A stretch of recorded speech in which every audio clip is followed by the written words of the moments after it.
The move by some members of the US Congress to urge the Biden administration to remove South Africa's privilege of hosting the AGOA Forum sends a serious warning signal to the local economy. This as the lawmakers indicate that it's likely South Africa will lose its membership of AGOA come 2025. The African Growth and Opportunity Act is not a treaty. It's a unilateral decision by the United States government to give duty-free and tariff-free access to the United States market for African countries that are certified as approved.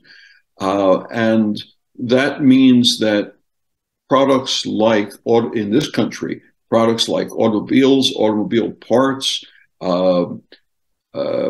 highly processed food and other agricultural items, wines and things like that, enter the U.S. without tariffs. It's estimated that up to 70,000 South African jobs depend on access to the AGOA trade opportunities, which then comes to even more people when you add those who may be dependent on those 70,000 workers.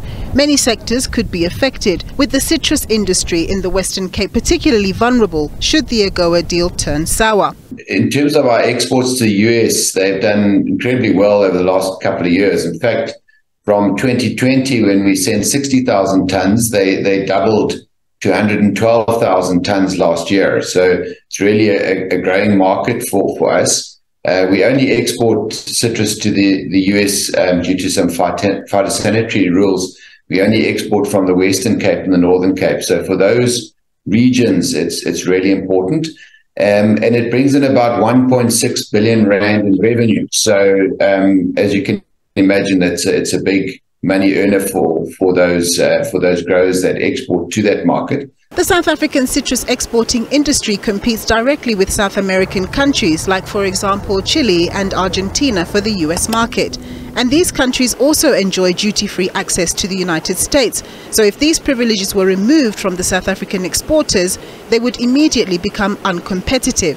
The consequences for jobs and livelihoods would be considerable. If we look at the exporters that send to the US, those specific farms, there are about 35,000 people employed on those farms.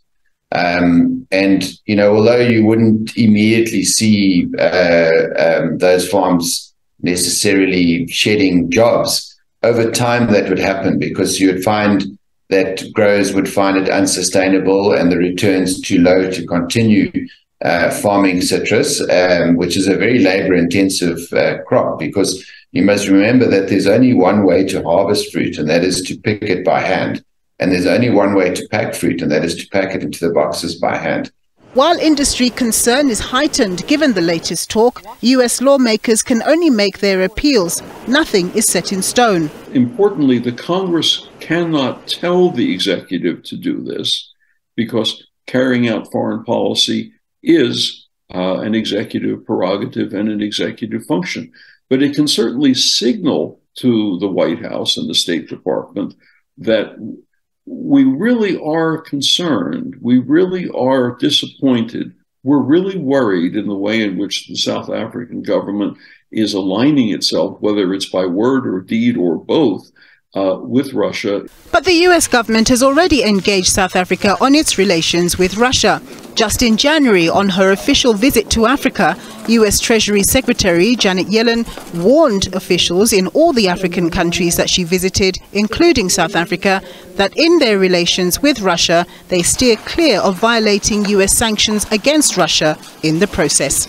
Nompumelelo Siziba, SABC News, Johannesburg.